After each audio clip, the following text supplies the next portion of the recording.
I'm Dario Marinheiro. I'm contramestre. I'm from the group Jatobá in Naples. I always been living in Naples and I started Capoeira in year 2000 in the group Triarte with Mestre Alemão and Monitor Tattoo at the time.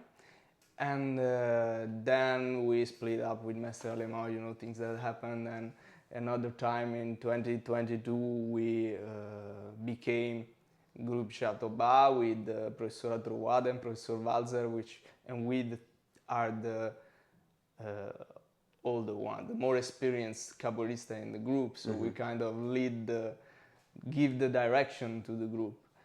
And that's a group that you started. We started the group, and we needed to change direction. When it comes, sometimes you know that you are going somehow in a direction that is not more suited to you, and you find the energy to recognize that and to change direction. That's in the in the good case. In the bad case, you can't recognize that, you don't have the energy to change, so you stay in a situation that simply doesn't work anymore. Yeah.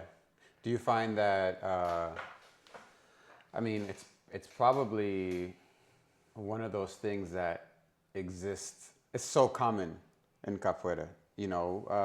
People are part of a group for a number of years, and there could be multiple reasons why you separate. Your teacher moves away, but you got to a point where you had to start your own work. Well, it was not the intention. When we started this change, it was not the intention. The intention was to change something inside the group we were in, which was Balanço do Mar. Then we recognized that it was not possible, and then so we understood that it was not possible, so we had to change something, and we split up. We were trying to make it work out. It didn't. Of course. Okay. Everybody tried to make it work out. It didn't, and so the reality now is different. Yeah, and it's also something that you decided after a long time in capoeira. It wasn't like you were training for 2 years and you were like, I'm out of here. It was like you've had a good amount of experience, and then you decided, okay, I want to, which I feel like is also very common in capoeira. After a certain amount of time, maybe you develop your own taste of what you want to develop, and you decide to create that.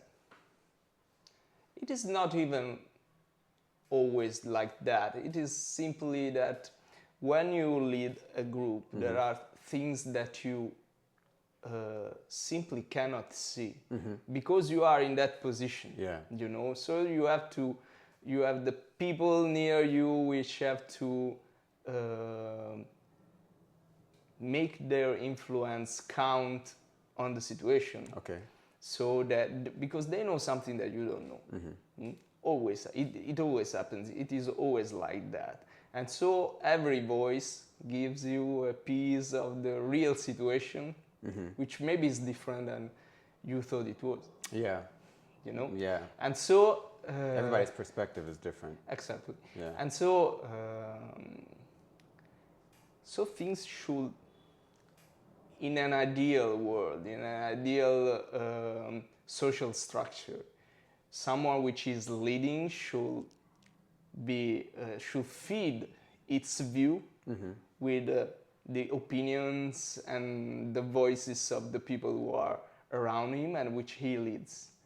And that's something that we are trying now. Yeah. And you've been, how long has it been since you created Jatobá? 2022, so it's just a couple of years. Yeah, yeah. And then how is that going, like the development of your group with? It is going really well. Okay, we were supported by our, neighbors, the people which we share the work with, which are the Soluna, Mestre Pugin, gave us unconditional support. Okay, he said, it doesn't matter what you are going to do. You are going to be part of the family, so we are going to find a way to make it work. Yeah. And it was very important for us. Okay. So Because you find yourself in a position where you are outside something that you have been into for a long time. Yeah. And you don't know if it is a really big scene or you are just making something happen. Yeah. Why did you start capoeira? What was your initial reason? Well, my initial reason was because I always practiced martial arts. And when I started reading about it, because I first heard of it from a novel by Jorge Amado, which is Teresa Batista Cansada de Guerra. And I read about Januário Jereba and I said, oh, he's amazing.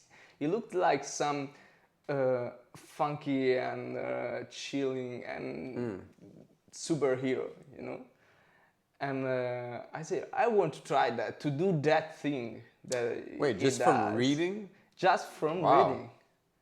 I think that one of the first people who I've met that said they read about capoeira first, like, maybe like in our generation, a lot of people say like, oh, only the strong or I saw a demo or something. No, that's only cool. From reading. Yeah, okay. Yeah, so I tried to get in contact with it sometime, and then I found something on the web, which was very limited with respect to what we have now, but it was something. Then I started to look for it. I was in a town near Naples at the time, so it was more difficult.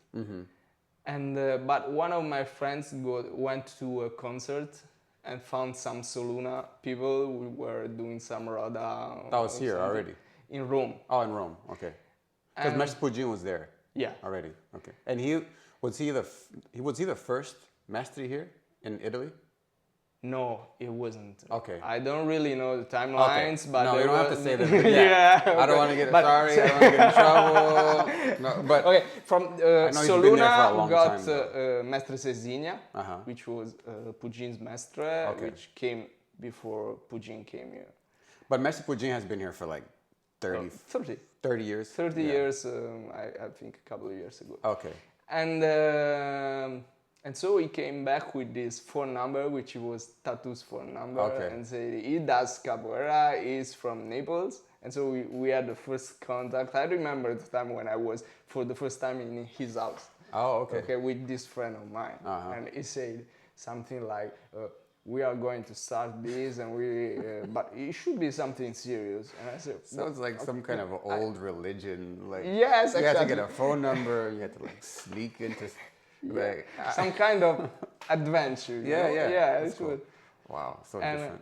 And when he said that it should be something serious, I said, I don't know if I will be doing that next month. Yeah.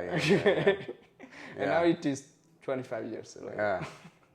So 25 years later, like so that's why you started.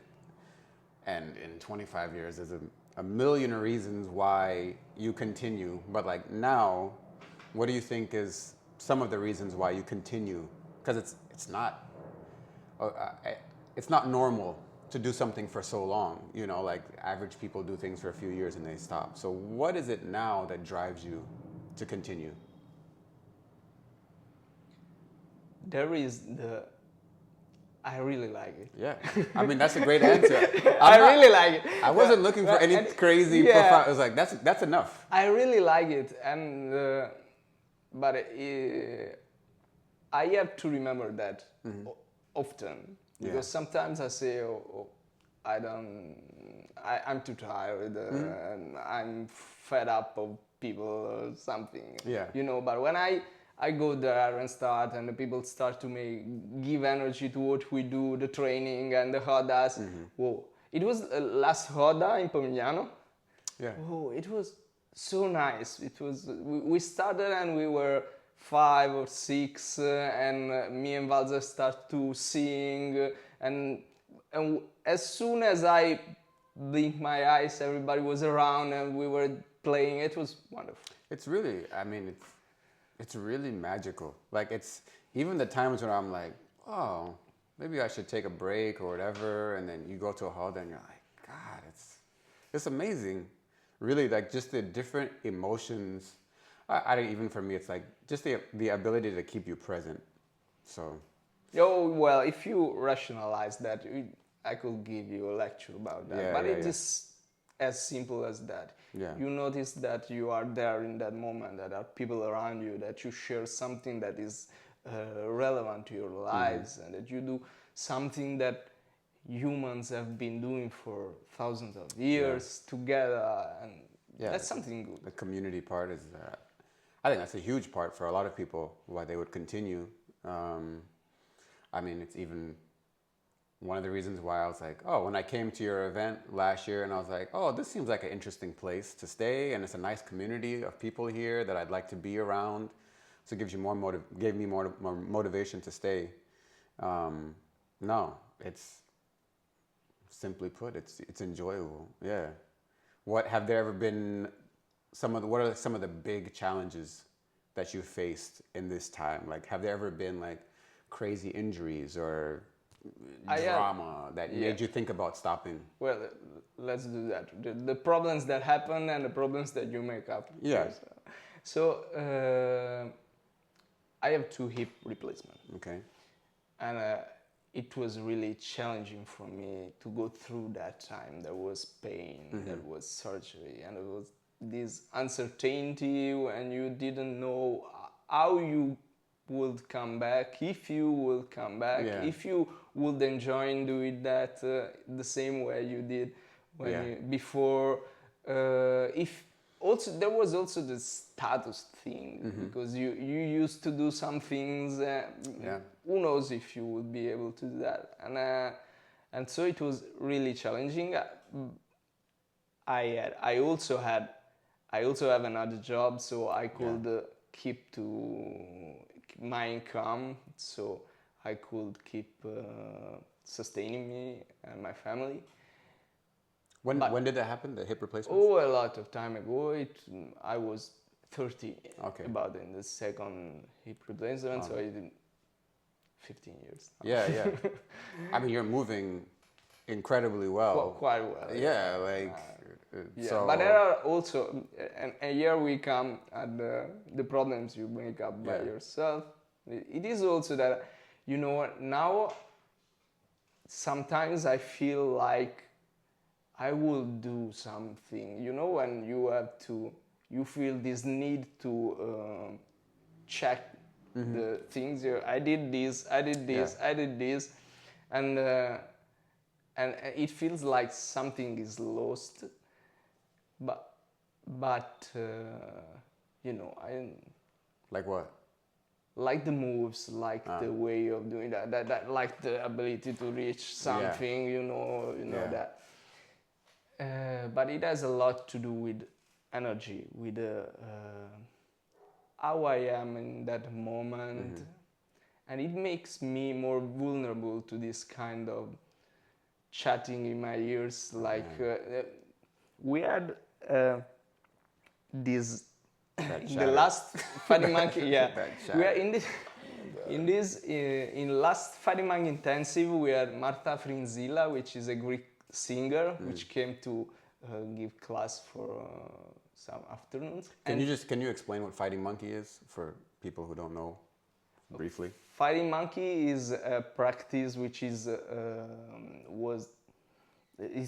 been founded by Joseph Frucek and Linda Capetania, which brings a lot of movement and philosophy, a lot of human culture together to give people the tools to be more adaptable, be more fulfilled in life, and build a more solid happiness and enjoy life more. Even though you are facing challenges. Okay, that is the target. Okay, But it's like a movement-based modality to like to achieve all these things. Like it's when you get Yeah, together. it is and you movement. It is philosophy. Okay. It is neuro, knowledge about human physiology, Okay. and so it is a lot of things. And you've been doing that for I've 7 years now. okay, all right, more or less. okay. So sorry, cut back to the Okay, and she said that you have this voice in your head, which she called the cousin voice, that keeps telling you you are bad. You are not going to do that. You are doing it incredibly bad. Yeah. What book was it? The Inner Game of Tennis. Have you ever read that? Game? The Inner Game of Tennis. No. It's I can't remember exactly. I don't want to mess it up, but this like tennis coach who brings like Zen practices into tennis. That's not it, but I remember that being part of it. And he was saying like there's self 1 and self 2. And self 1, again, I might confuse the two of them, but one of them is like when you practice things over and over again, you're going through the motion and you're getting it. And then self 2 is the one that's like, you suck. You're making a mistake. You're doing this wrong. And self 2 is constantly interrupting self 1. And that's what makes people choke when they perform in higher levels, like athletes and stuff. So it sounds similar. Yes, a lot similar. Yeah. And so it is when you are low on energy, which happens. Yeah. It is more vital, this voice, and start telling you are doing this thing, you are doing this very badly. Why are you doing this? Yeah, I find that it's incredibly humbling. Like all these different stages that we go through in capoeira, and humbling, it takes different forms. So like you were saying, when you know that you could do a move before, and then maybe you don't train it, or you go through an injury and you can't do that move, and you're like, I used to be able to do this. Oh, why can't I do this? I'm weak. I'm this. I'm not training enough. And then you do it in a class, and the teacher is like telling you how to do it, and in your mind, you're like, I used to be able to do this. Do I need to explain to this person that I used to be able to do this? Or is that my ego just needing to justify? And it's like, this person doesn't care. They just want to help me do the move. And it's this chatter, like, it's like, wow. Just calm down. Like, just relax. It's all good. Like, yeah. There's something I constantly say to my students, and that you just have to do that and practice and enjoy that the more you can. Because if you're not there because you enjoy that, I don't know, you should think about that, okay? Of course, there will be days in which you will enjoy it less, or maybe you will hate what you're doing, but in the mean enjoyment, you should be enjoying that. Yeah, can you just enjoy the process, like wherever you're at? Yeah. And that is something that it seems very, shallow, but it is not. Yeah. Because it gives you an immediate sensation about how you are connected with what you are doing. And you should keep your guard on about that. Yeah. Because otherwise you will find that you have been years into something that you don't like now, and it is okay, but you have not been liking it for years. Yeah. Okay. Yeah. It is okay, but maybe there's something better. So that was with like on the movement side, some of the challenges. How was it for you?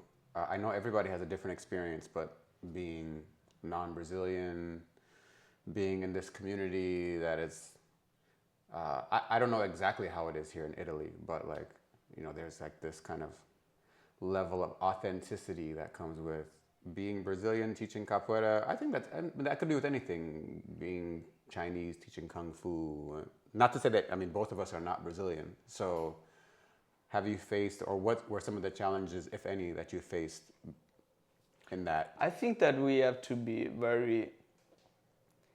when you teach something, you have to be very respectful, so you have to have a base of knowledge, of proficiency of what you are doing.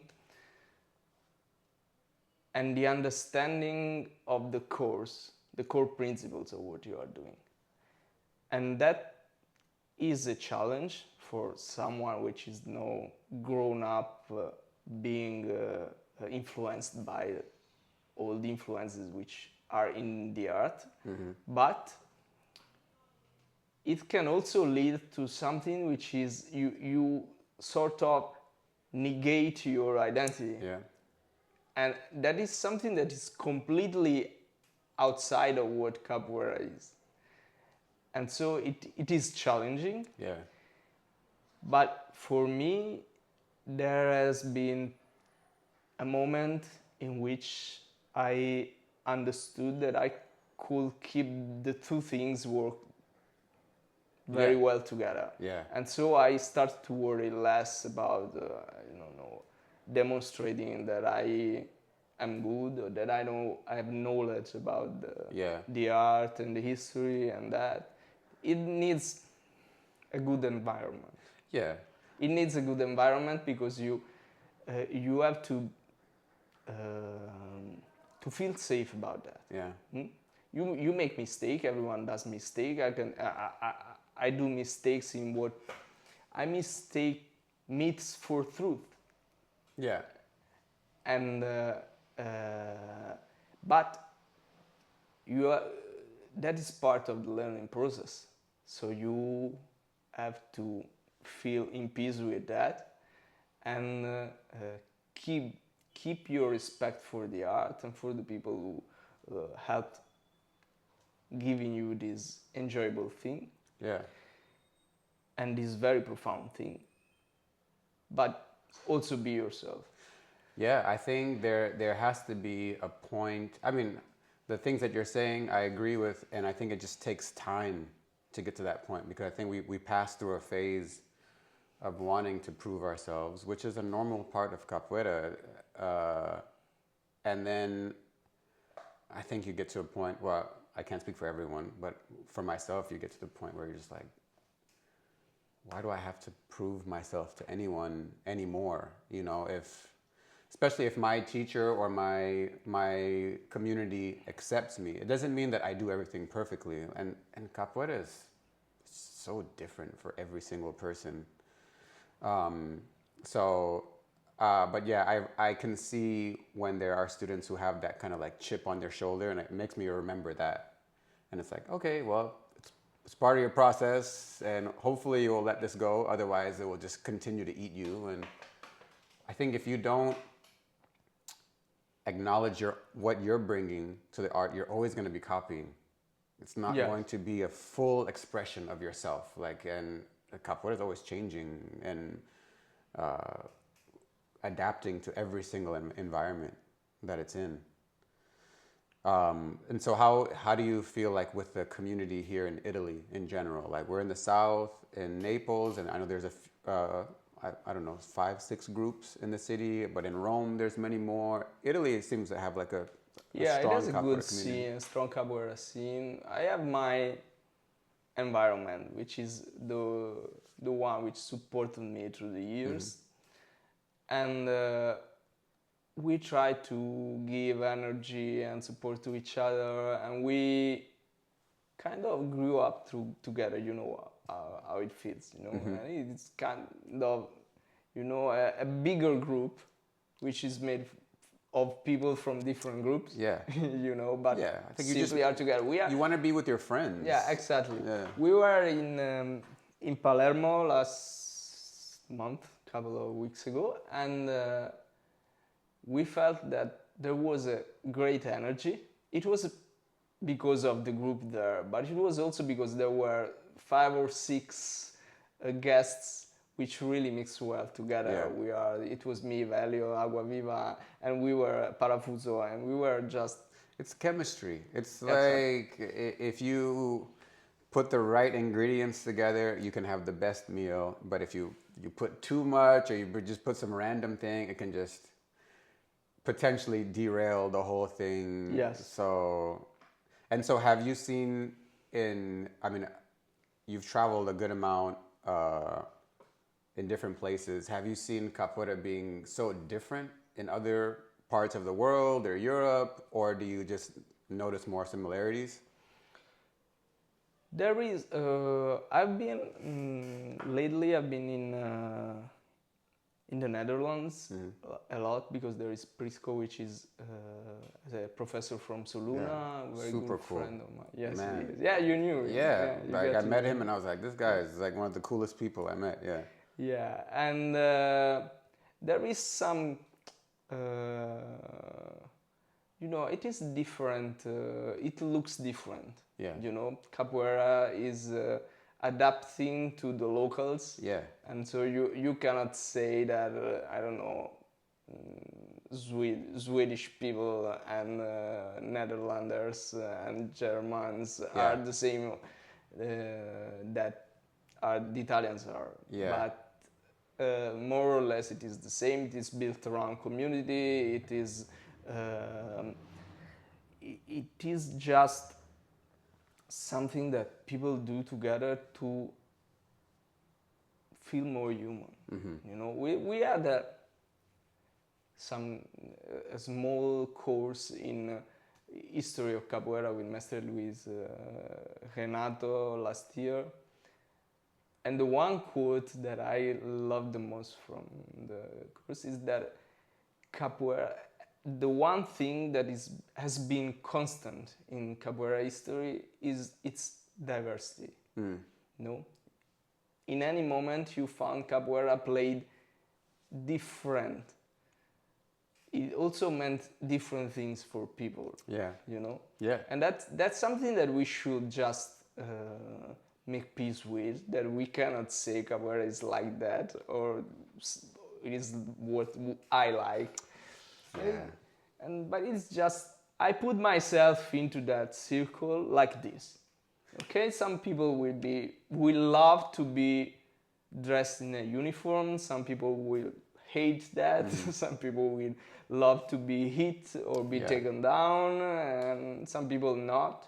Some people will play faster games and will love fast music and big chorus and it changes too. It changes, and you could be that person at exactly. one point, and 6 months or 10 years later, you can be a completely different person. Yes, if you do that for so long, you will be different. Hopefully, you are a different person than you were when you were 20. So it's incredible because capoeira is one of those art forms where there's no bar for being like a maestri or it's one person can be super talented in one thing and another person can be talented in something else, like I don't mean to go like this.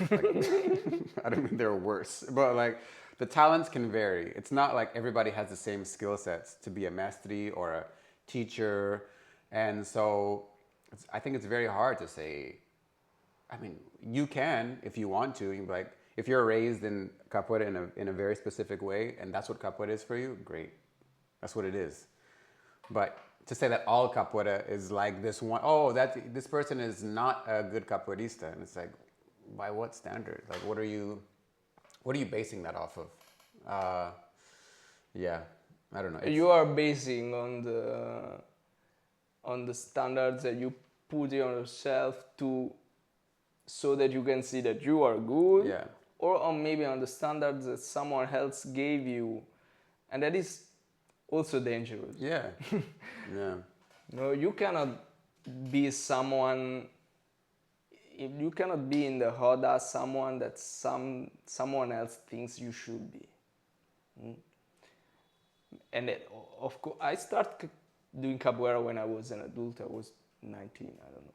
And but for people who start when they were kids, going along with their life, it should be something that changes because they change, because they.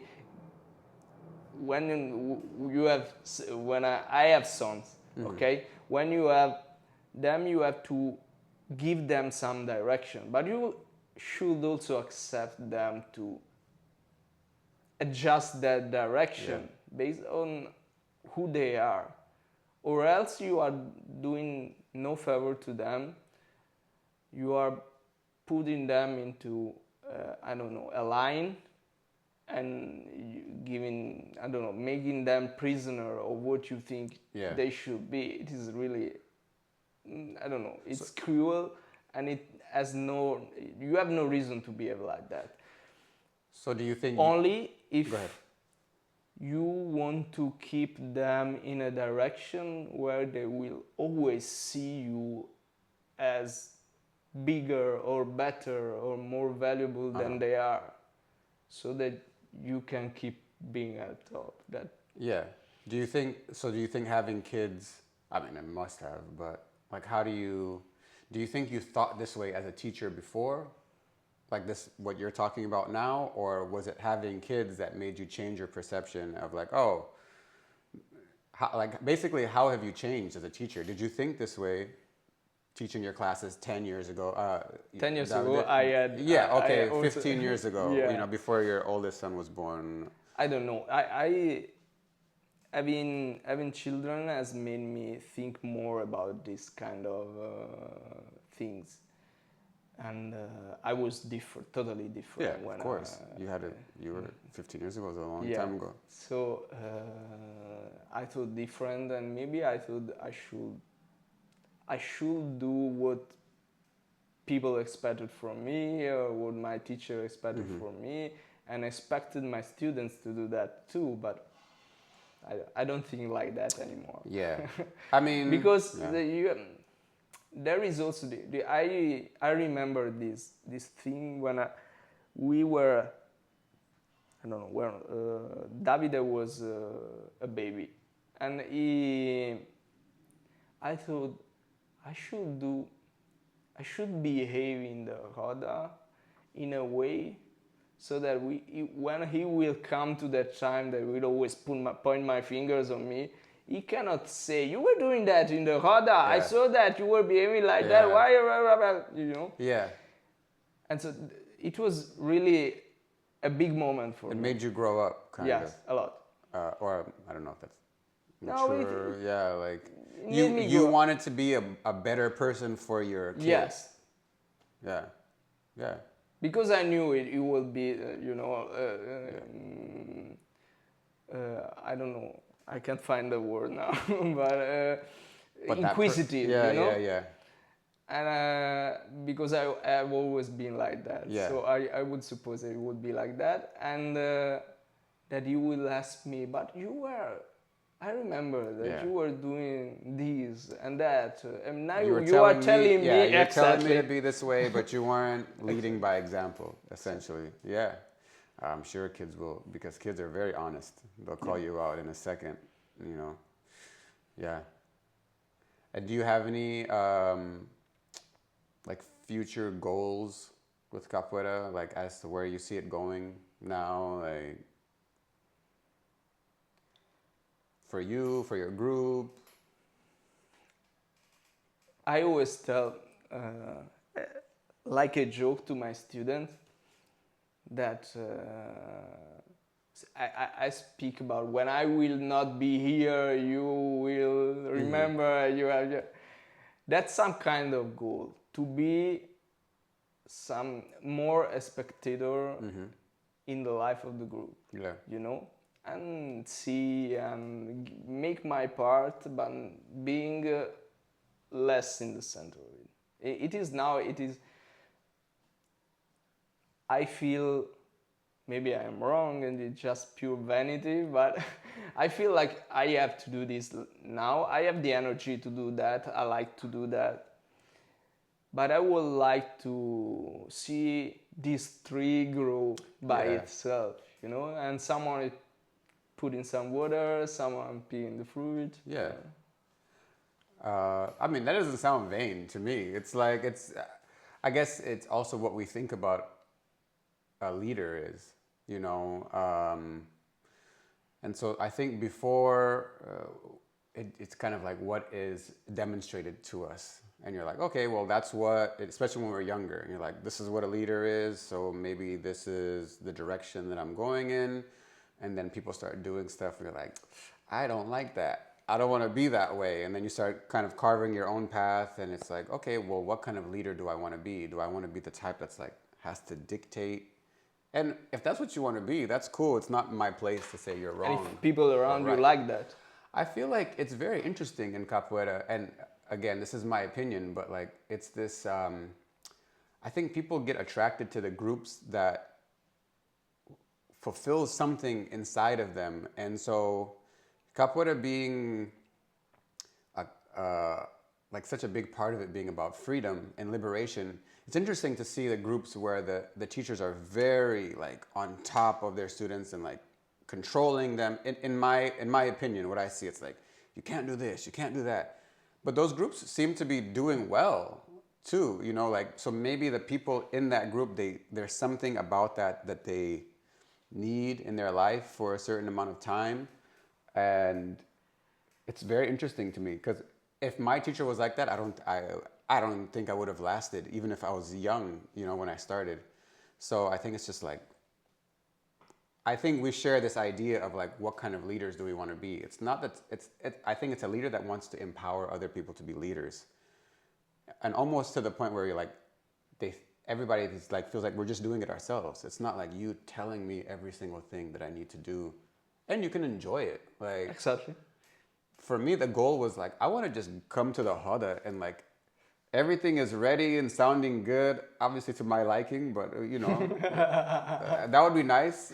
But as long as it sounds good and there's good energy, and I can just come and participate, and they got everything taken care of, to me that's like, oh, that's it. I did a good job, you know. But I guess everybody's entitled to have their own idea of what is right or what they want. Yeah. You know, maybe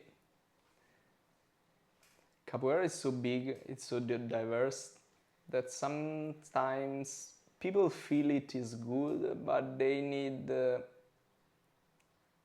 direction. Yeah. Maybe even a strong line to follow. It feels safer. Yeah. No. It also. I definitely think people need direction, especially in the early stages. Yeah, of course. Yeah. You know me.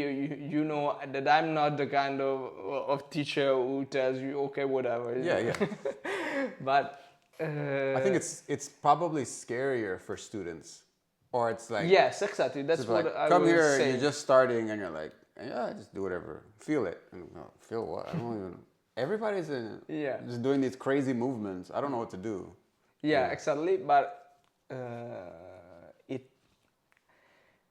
I think it is more productive to make people choose what they want to be in your roda. Mm-hmm. You know, as long as they are inside some borders, mm-hmm. which is, well, every teacher, you know, draws the line. Yeah. So, but it is important because it more helps you grow more. You have something different to see. If everybody in my roda plays like I am playing, if I look at them, what could I learn? Yeah. Okay? Yeah. So there is a moment in which you should let them be themselves. Yeah. As we said before, because you are growing through them. Uh-huh. Okay? Just looking at them, someone is doing something in a different way than you teach them, and you just could ask yourself, why? Maybe it is better. Maybe next week I'll show that. And not the usual way. Yeah, it's like structure with some freedom. It's not like absolute dictator style, but like there needs to be some level. I mean, yeah, and that's going to vary from person to person. Like, yeah. Do you feel being on this side of like the experience and teaching side, like the dynamic between student and teacher, I don't know really what I'm trying to ask here, but I think there's like an interesting dynamic with like both sides sometimes not truly understanding each other. Like the students don't realize that the teacher is also experiencing this for the first time, like having these groups of people dealing with everybody's emotions. And then sometimes for us, we forget. And we don't have the experience of all the different people. We only have our experience as a beginner. So we don't know what every student is going through just to come to class. Like, how do you feel about that relationship between, do you feel, do you keep that in mind, or sometimes are you just like, just come and train? Like, I have to think about like just coming to class and providing the space for everybody.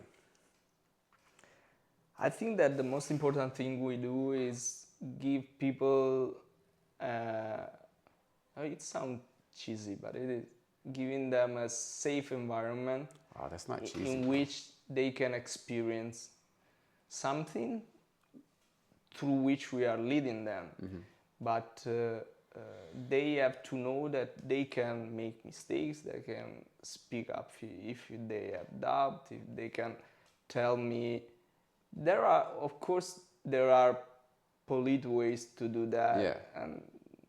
and wrong ways to do that, but they can speak up and tell me, I think you're wrong, why are you doing that? I think this is wrong for me, mm-hmm. and so that kind of stuff. But I have a very instinctive way to dealing with the mood of the class. Yeah. It was also a big moment of change for me. Sometime that I noticed that I was able to change the course of what I had planned to do. Yeah. Based on what I was seeing in class, mm-hmm. my mood and people's mood, and that is very important to not be attached to what you had planned. Yeah. Because you knew that it was good for people, but now that you are doing that, you know better. Yeah, and I think that's the quality of a good leader, because you're like, this was my plan, it's not working, let's just change. And there was also it doesn't work every time. No, okay? Of course. But there have also been these dramatic moments, and I had some last year, but okay. Yeah. But I think those also make for good memories, because it's kind of like a funny memory. It's like, remember that one disaster class? Yes. Like, it doesn't matter how many amazing classes you give. It could be amazing for 5 years. You do one disaster class, maybe you had a flat tire on the way to the training, you're stressed out, everything is a mess. Everybody's gonna remember it. Damn, remember that disaster class? That was like the funniest class of the last 10 years, So, but then it becomes that memory. Yes. And, people, I think they remember the extremes. So. Yeah, we're still making jokes about if your baseline is just good, like sometimes I'll come and when I come to train with you guys, which I'm very grateful for, it'll be like practicing music and you're like, it's Tuesday and the energy is just so good, and it's like, it's just normal. Like that's what the base is good. And so the extremes is what's really like pops out for people. But for example, for music, it has been quite difficult, both for me and for people to let go of, being really precise. Yeah. And really in tune, and to sing, I don't know, maybe worse, but to sing and to share with others what you are trying to learn. Yeah. It was really stressful for me to keep myself from correcting this kind of small things. I'm not that great singer, but I know these things, and I always thought that it was helpful to try and correct. But to let go that, it built an environment in which people are going to just grow by themselves on singing. We also have some good singers. Yeah, you do. Like Pedra, Ventania, Sergio, they sing great. and they are putting the bar higher, and other people are trying to follow, and it just works. Yeah, I think it goes back to what you said about creating a safe space. Like, I think if people, well, one,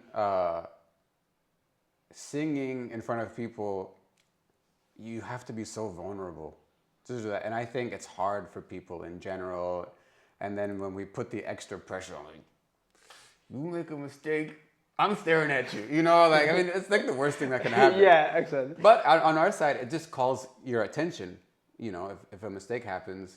But like creating that safe space to where people feel like, it's okay, because it's already so much, especially if you already have people who are naturally good singers. And I think that exists in every group. It's like everybody has natural talents, and you should be able to exploit that. Yeah, like an affinity towards something. Maybe they sang growing up or whatever.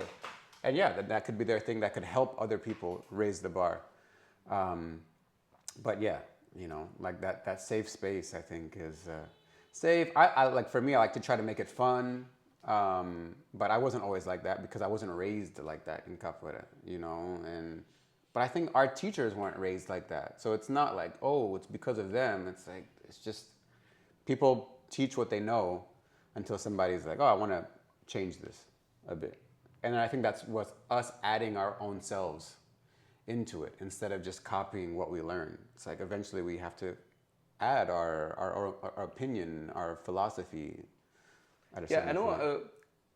I told about it. You were there, but I told you about that. And there was this event. I was there as a guest, and I messed up some ladainha, and the master stopped everything and said, it should not be done like that.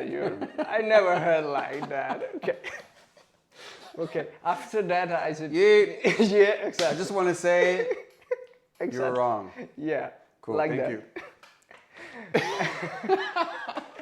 And so I had to start again. And after that, I said, okay, it can be worse than this. Yeah. So it is okay. I mean, I think in that moment, it's like the only choice we have is how we react to it.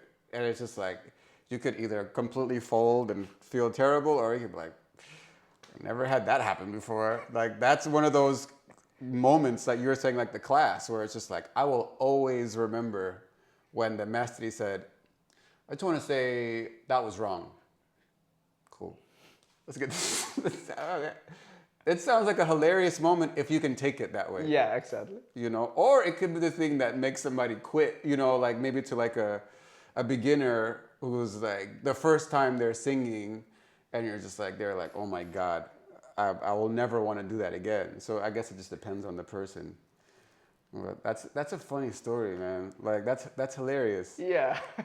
It felt less hilarious on the moment. But yeah, of course. After a couple of minutes, it was better. I think that's a great story you can tell your students, though. Yes. Like, oh, you think it's bad for you? Do you know what happened to me at this bachizado in front of everybody?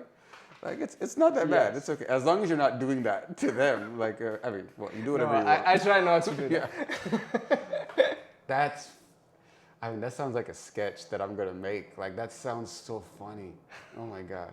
Maybe not in the moment. I don't know how I guess it also depends on when that would have happened to me. Yes, to you. Yeah. If it happened a couple years in at a big event, I would feel terrible, you know? Now, you wouldn't be in that position at that time, you know? Yeah, I mean, but we all make mistakes. Yeah, and like, yeah. I said it before, it's like, it can be a game. You know, like, I forget lyrics to songs, and I'm just like, in the middle, I'm like, I mean, half the, like, sometimes people don't notice, and it's, what are you gonna do? We're human, it's fine. But I understand everybody has a different relationship to the art, and I don't know the motivation of the Mestre to do that. I'm not saying he's a bad person or anything. No, by any means. Think not. But like, it's a funny story, at the very least, you know. So, and maybe he grew up in a certain way where it's like, maybe he believed he was helping, you know. Oh well, he helped. Yeah, like, yeah. I mean, that's a whole nother podcast we can talk about. Man. Yeah. Any closing thoughts? Anything you want to share? Anything going on? I know you have. I think we have covered. I think so. Everything. Yeah. You know. We'll have another. We'll do it again. This was like the warm up one, and yeah, man. Thank you so much. Really appreciate you. Thank you. And you have an event coming up. Yes. I mean, this podcast will live on forever, but yeah, I have to say, we have a huge moment because we have Trovadas Formatura to Contramestra, 15th, 16th of June, with Diabolic, which is another professor from Rome. It is a big event. We had our last Contramestre was me and Valio in Rome, and it was 2019. Before the pandemic, it was a different world. yeah. And And these are Italians. Yeah, they are both Italian. Yeah. That are doing really well in Capoeira. They Trovada is your wife. Also. Trovada is my wife. That's just you know. And but I would like to say something about that because they are both the kind of person who keeps on the back of things, but they also help making things happen. Yeah. You know, both Trovada and Diabolic are really good at supporting and helping things happen. Yeah, and Capoeira can't exist without people like that. No. You know, it's like they're the essential parts of the.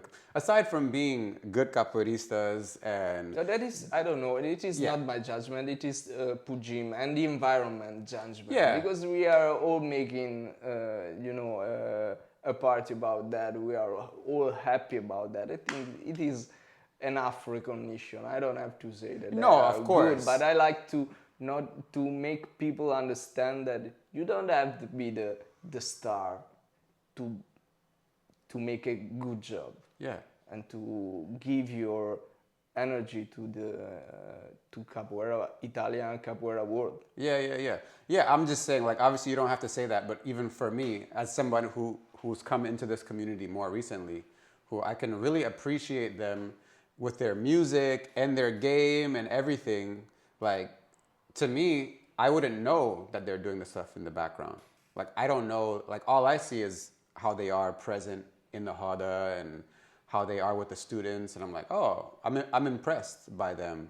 And then these are the things that I wouldn't know from the outside. Yeah, it's like, no, that's why I say that. Yeah. So no, I think I'm really happy, and I just met them like last year, and I'm like, oh, I'm going to the event because of that, you know, just to support them. So I'm really excited for them. Yeah, you promised to cry with us when. Oh man, it will be the moment. They're always emotional events. Like yes, people need to be recognized. It's not about the title. It's not about the chord.